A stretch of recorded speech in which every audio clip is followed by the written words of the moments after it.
Hi Astro friends, it's the 15th of October 2024 at 4:44 p.m. Pacific, and I'm here with the Astro Weather for the week. Specifically, of course, for the supermoon, Grand Cross, Cardinal Grand Cross, almost eclipse, full moon on the 17th in 2 days. And that's the main attraction of the week.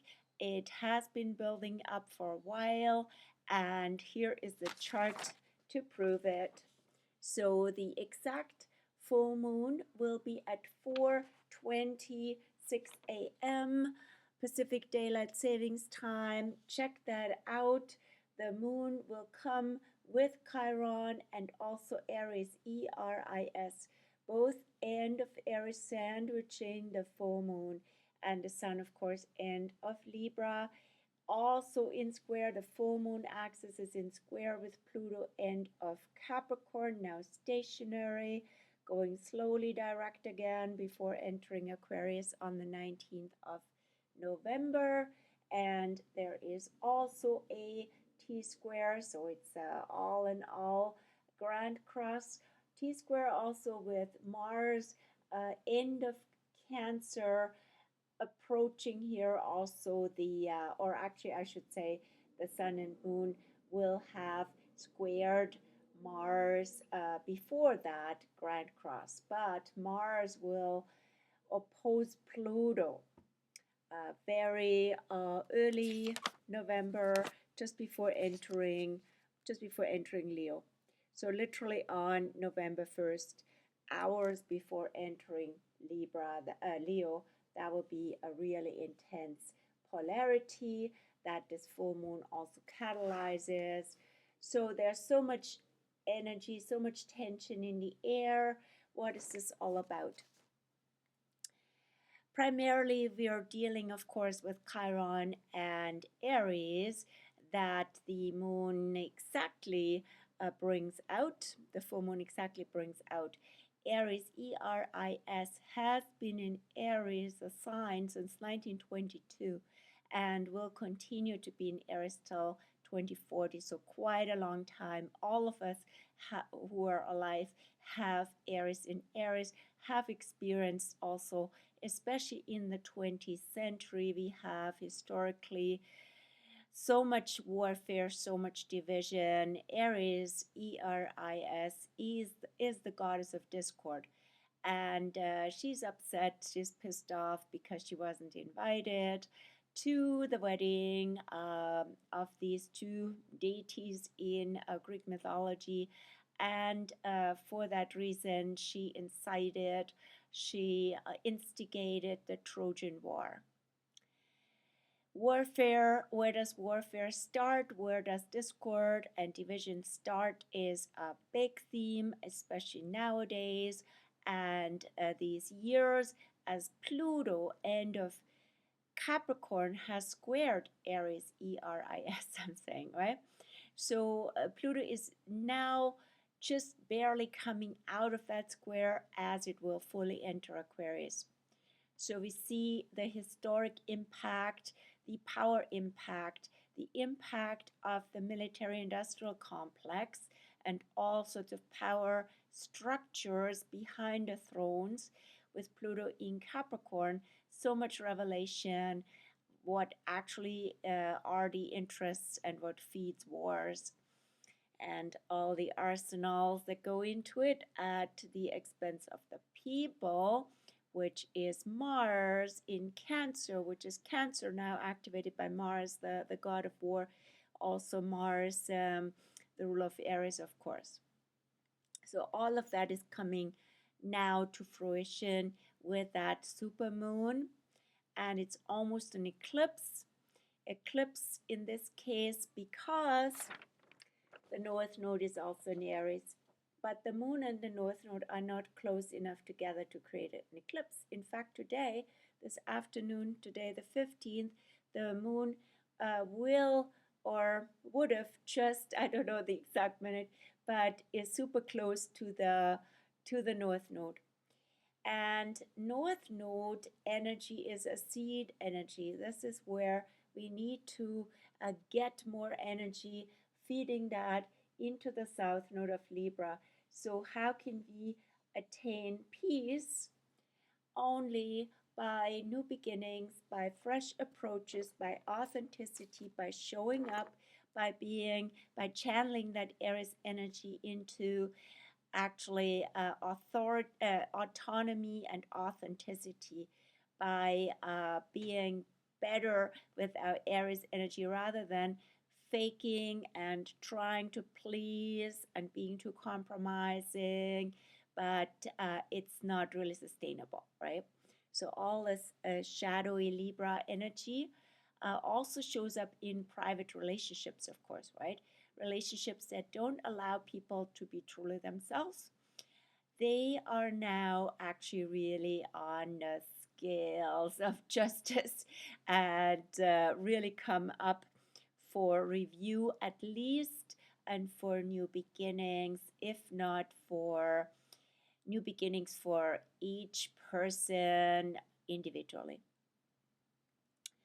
Now, this is a big deal with that supermoon. It's the third of 4 supermoons too. First supermoon was end of August. Then we had one, on August 19th. The second one was on September 17th. Now we have the third on October 17th.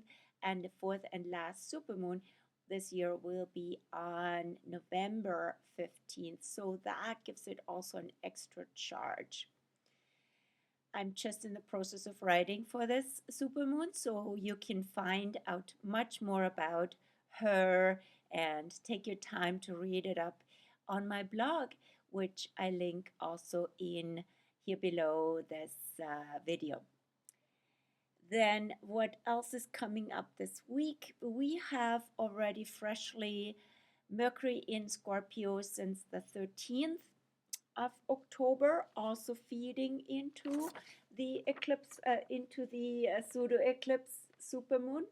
Mercury is now in the first degrees of Scorpio, and in 2 days will be here.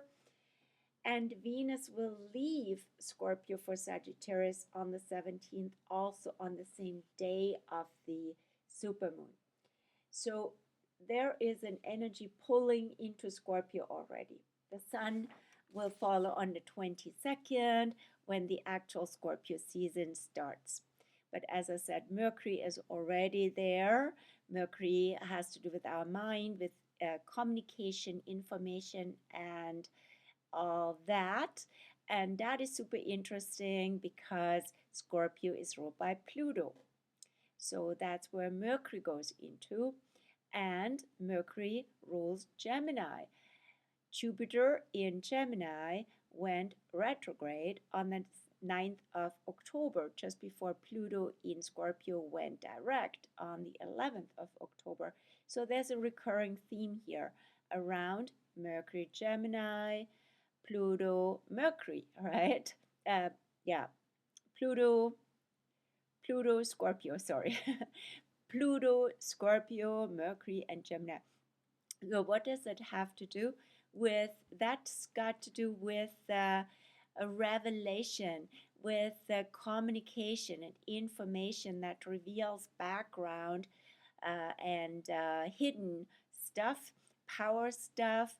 Lots of themes are up now that are coming to the forefront and change things, right? So that can change your view of things, that can change our choices also, especially also, of course, for the US, the elections, and for BC elections as well, which is a Libra theme. But for any choice and for any relationship, if you know what's going on in essence, on deeper levels, also at the core of things, all of that is Pluto and Scorpio. So time to look to actually clear the closet, to look behind the scenes, to also find hidden treasures, literally and symbolically, and to go to where actually things are soulful, right? So soulful communication and meetings and encounters with people that really bring out your heart and soul connection. For that, it's a beautiful time. And otherwise, as I said, revelation, purge, transformation, and renewal with the Aries full moon, supermoon, and so on. And the renewal, of course, is all about healing, is healing of the divide, healing of division, segregation, separation, anything that is the origin of war. I think it's gonna be a short one here today, Aries style. That's good with me, hopefully with you as well. And what about Venus entering Sagittarius, leaving Scorpio? Venus, as I said, will go into Sag on the day of the full moon, the 17th. And she will be in Sag from the 17th until November 11th, 11/11. So the the Scorpio Sagittarius cusp, I call that the Phoenix point. So here is the goddess rising out of the depth of Scorpio, where Venus per se is not so happy because she rules Taurus. And so here she was more in the magical realm, but also in the underworld, almost like a Persephone. And now she comes out, she grows wings, she rises, she feels free again. That can literally be the case for your relationships and for what you attract, for your inner feminine, for your inner goddess self, for your values as well. Feeling freer, happier, more confident to attract, and having gone maybe also through all sorts of dark, shadowy stuff to get to that place. And then let's look at the moon this week. So the moon, as I said, is already in Aries since this afternoon, today the 15th. And she will be in Aries tomorrow, gibbous moon before the full moon tomorrow, the 16th, all day. Then on the 17th, the full moon day, she will leave Aries for Taurus, go over the settling point at 1 p.m. Pacific Standard Time, Pacific Daylight Savings Time.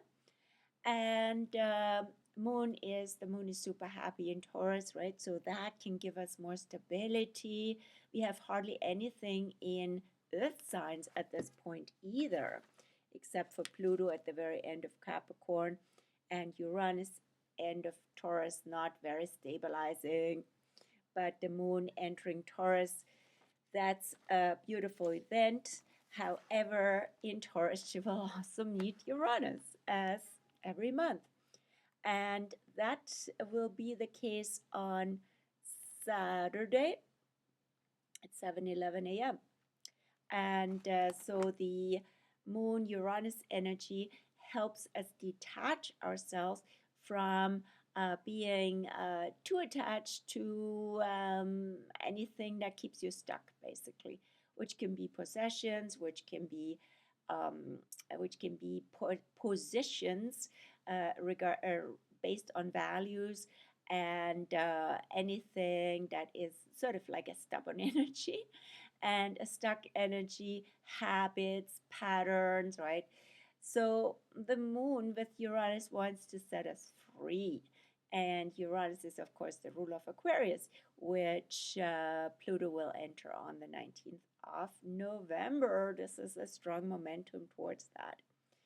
Then the moon will enter Gemini, more air, more lightness, as I said, on Saturday afternoon, the 19th, all day Sunday in Gemini, all day Monday until, no, not all day, on Monday until 3:56 p.m. Last day of this Astro Weather week.